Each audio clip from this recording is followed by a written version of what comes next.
Hey everybody, let's do the 10-year ENGLE and storage system review and the K-On gear. All this K-On setup, awesome. I'll let you know what I'm not happy with, but the first thing I want to cover is this ENGLE because it's about 10 years old, so the 10-year ENGLE review. But before we do, let's have a bit of a read here because there's some interesting stuff here that most of it I agree with. I think I agree with all of it, but the relevant parts first, right? For campers, for travelers, for people that are going to have fridges and dual batteries. Okay. Number one, setting conditions are important. Avoid placing your refrigerator in direct sunshine. Keep 2-inch minimum clearance at each side of your refrigerator. Well, first thing you can see here is we haven't kept the clearance, so this would be part of what I don't agree with. But what you want clearance for is airflow, which you can see is at the back of the vehicle. When it's closed, it's not going to make any difference, but when it's open, you can see you've got a lot of clearance, especially when it comes out. And you might be asking why there's only one latch. I'll tell you about that. Nothing's been broken at all whatsoever, but there's a story behind everything. So look, setting conditions are important. I do agree with keep it out of the sun, because if it was white like this, it would reflect the heat. That's awesome, but it's got this dark gray color, like a lot of fridges. Pretty dumb idea, because black absorbs the heat, doesn't it? Right, so number one, taken care of. Keep it out of the sun. Give it a bit of airflow. It does need airflow for heat transfer. So if you can open the back of the vehicle, if you can have it slid out like this so that it's, you know, free, it's a free unit, so it can just let it breathe, let the air blow past it, let the heat transfer. Number two, overcooling brings over discharge of your battery. Awesome, absolutely correct. So basically, the colder you want stuff, so if you want to fill your fridge with beer and get blind every afternoon, it's going to cost you battery power. You're going to need solar panels, lots of driving and all that sort of thing. Now, that's because we like the drinks really cold, nice and icy, that sort of thing. But if you just want to keep food cold and you can keep it around 4 degrees, then you're going to save a lot of battery, is what that and I'm trying to say to you. Overcooling. So if you go, oh, I need to take ice creams on this trip and I'm going to take all this frozen food I've pre-prepared. Guess what? You've got it set on freezer, and down there it might work pretty well because it's an ENGLE, but it's going to be what I'm going to call overcooling. You're better off in your fridge having, you know, these pre-prepared meals. You can get them in cans. They don't even need to be in the fridge. Don't worry about that stuff, right? Fresh food, less drinks. You don't need a whole slab in your fridge. You just need some food and a couple of drinks. And as you use a couple, each one, as you put one in, you take one out, you remember which one's which. And, you know, you obviously can't supply drinks for a whole footy team unless it's a weekend away and you're not eating and you just supply drinks for the footy team. But look, overcooling brings discharge. You get my picture. The colder you set it, the more battery it's going to chew, right? In order to avoid over discharge of your battery, it is important to keep the battery thermostat setting at the one position if freezing is not necessary. Pretty much what I've just said, and I haven't even read it any time lately, right? So ours, 1 is where it's normally at. I've just turned it off to give it a break and a bit of a discharge, but it's just as cold as any Waco or King's fridge or non-ENGLE. If you turn it to the lowest setting, which is there, before it goes off, that will be just as cool as any of these other fridges. I've had drinks in there and they're colder on that setting than pulling them out of a King's fridge at -4 or a Waco CF50. The drinks are still warmer. After all, Waco is Swedish for hot beer. That's what it says on the sticker anyway, up on the wall at the Packsaddle Roadhouse, which is up in outback New South Wales, for those that some know, some don't. Get out there, check it out. Anyway, never use battery charger. That's more to do with charging, so you need to, even though they say you can run these fridges direct off a charger, not a battery, this is saying otherwise. Never use a charger or rectifier in lieu of battery. So once they have a battery there and a charger, because it can cause problems, long story short, okay? So even if you've got a rubbish battery, put the fridge on the battery and put the charger on the battery or the solar panel, whatever you're running, and it'll work, happy days. These are really good. They don't have a low voltage cutout, so it avoids causing any problems.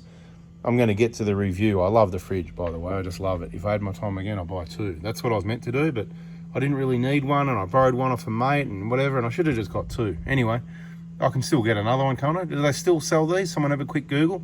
I know they went to the model without the 240 volt. You know, you had to buy that separately, and then I think it might have come back again, but I'm not too sure.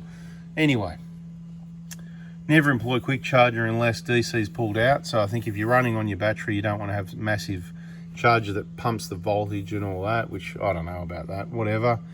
Be sure the polarity is correct, really. No, Sherlock. Anyway, the fridge is absolutely awesome. You can see it 10 years old.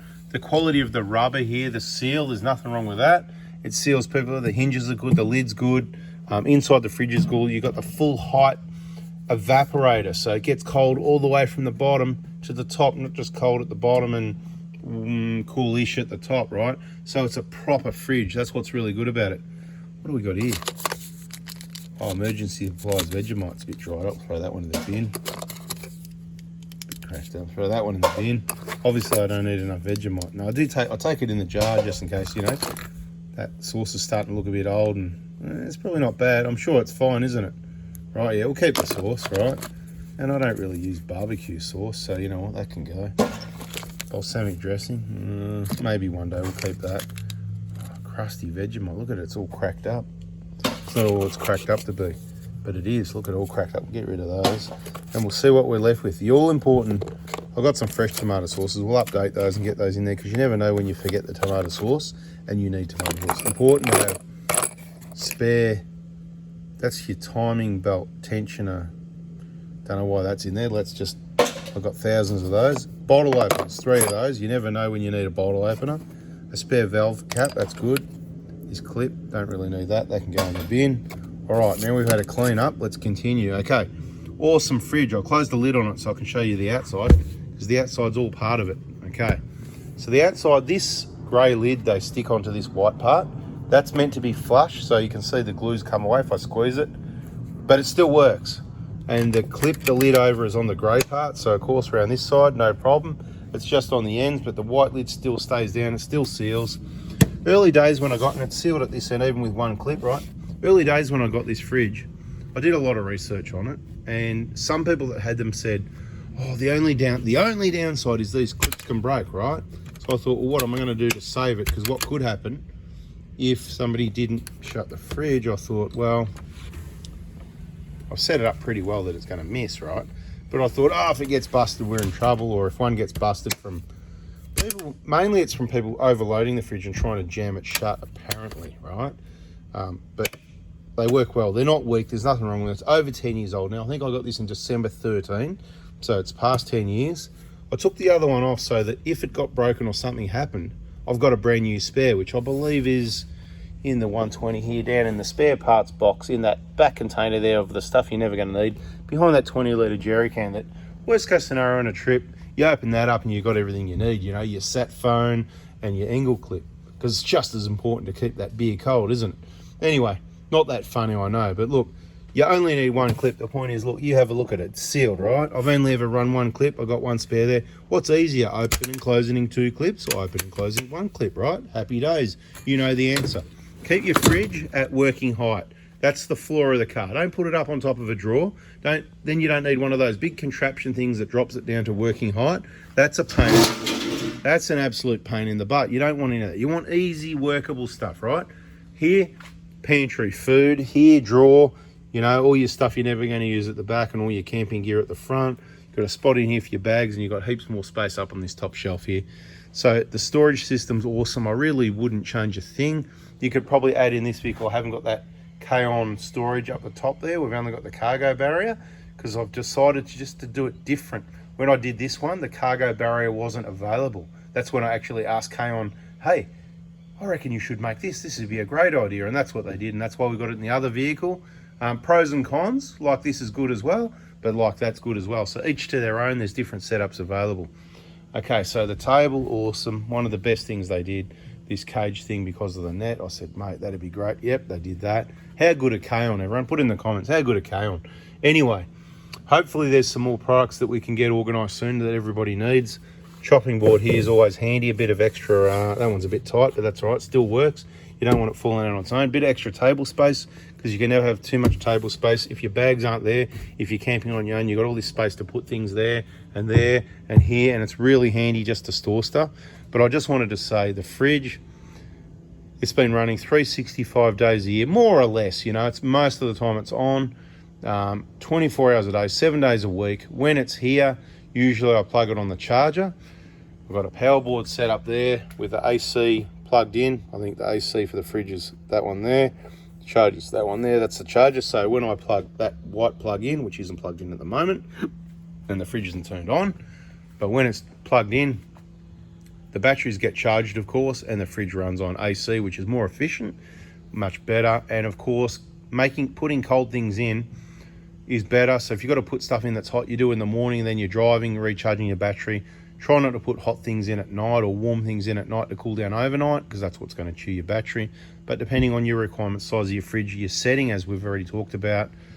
But look, I've had no issues with the fridge. It's really reliable. It's been out once, I think, in the last 10 years. It feels like that anyway. Took it out, did a bit of a cleanup. These wires were getting a bit pulled past there from in and out movement. You can see how I've got it set up. It's just zip tied at the halfway mark, and then that allows that wire there to go. Look, that's just, where is it? All right, it's not on the ground. So I've got it zip tied up on that thing there. So it's got enough movement without getting caught up on anything to go all the way in with the corrugated split tubing, and all the way out without getting pulled on anything like that. So it's a bloody awesome setup. These things are great as well. Obviously, that's the temperature at the moment. In the fridge, we've had it open. It's not turned on, so don't worry about that one. That's the one down here. All right, hasn't been on today. All right, great fridge, I reckon. I'm really happy with the fridge. Like I said, I'll buy another one, almost to replace the drawers in the other unit that's at this side, which would cause problems with the table down to open the fridge, which is why we flipped it, because with the drawer system on the other car, it can come out to the, you've seen that, watch the videos. Anyway, just wanted to let you know, awesome fridge, ENGLE. I mean, it's just really cold. It's really reliable. They've always been one of the most reliable. You can get the metal case if you like. You pay a lot more for it. It gets dents a lot more easily. This thing, you can, knock it around. Nobody's going to care. Poly case. It was designed to compete with all the cheaper fridges, and it did so successfully. I love it. I think it's probably the best fridge on the market. Like I said, I should have got two. Let me know if you can still get them, how much they are, who's got them on special, and if they come with AC and DC supply, because you know what, I think I'll buy another one for a spare. Actually, I will. Let's start looking for the best deals, people. Love it. Thanks for watching. Hope you have a good camping trip, have a good break, and catch you on the next video. See ya.